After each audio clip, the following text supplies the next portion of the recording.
Thank you. At my age, I have bifocals, but they're inadequate for every situation, so this podium happens to be at the no glasses level.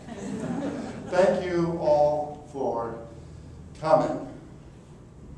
You people meant a lot to my sister, and we are pleased that you have come to share the remembrance of her. Today we are here to celebrate the wonderful life of my younger sister, Marilyn. Many of you knew her only as an adult, but I grew up with her in childhood. She was an intelligent, caring, hardworking person who touched many lives. And for me personally, she was that solid rock that I could always absolutely depend on. She always cared for everyone around her, and I think many of you have experienced that. The characteristics that you may have noticed in her as an adult, I believe, started early. And so I've chosen to speak about a couple of childhood incidents. I was 5, sitting on the studio couch with my mother, who was teaching me to read, and Marilyn was there too. You know, to look at the pictures and pass the time as I learned my lessons. It wasn't long until Marilyn was helping me to sound out those cardinal words.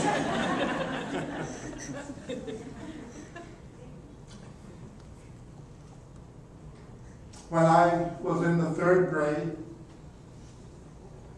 Marilyn entered 1st grade, and her teachers reported to the family that she was not learning much. They said she might as well join me in 3rd grade, but at least go to the 2nd grade. My parents decided that it was more important for her to be with her contemporary age group. But Marilyn stayed in the 1st grade, but she worked hard, and she perfected her skills and began a lifelong journey of excellence.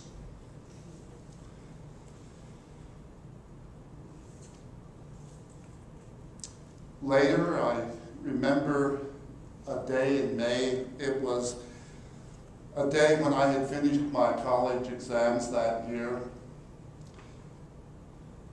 And there was a busy rush of things in Ohio. Marilyn was getting ready for her prom, a very important occasion, and she had a lot to do as she prepared for that evening.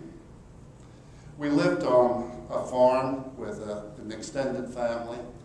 I should have told you that is one of the things that shaped all of us and shaped Marilyn. We were there on the farm with grandparents and parents and our generation. And that spring day, a young cow was out of winter confinement for the first time and violated the boundaries assigned and went running off at great speed across the fields for about a quarter mile until it sprained his ankle and fell down and wouldn't get up. The practical thing to do on a farm when you have an animal that is injured and won't get up is to do a salvage of the situation and eat the meat. But that day, Marilyn decided that she would help me rescue the young cow.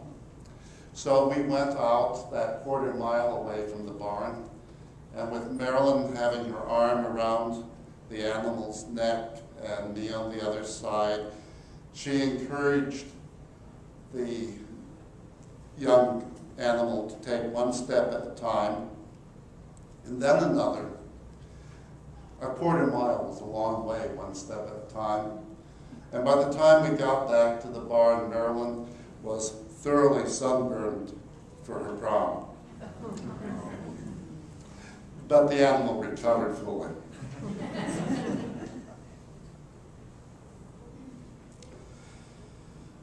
For an animal on that day, and for many people throughout her life, Marilyn never hesitated to be the servant.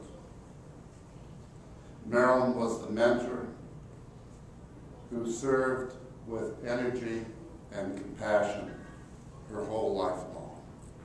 I will miss her, and I know you will too.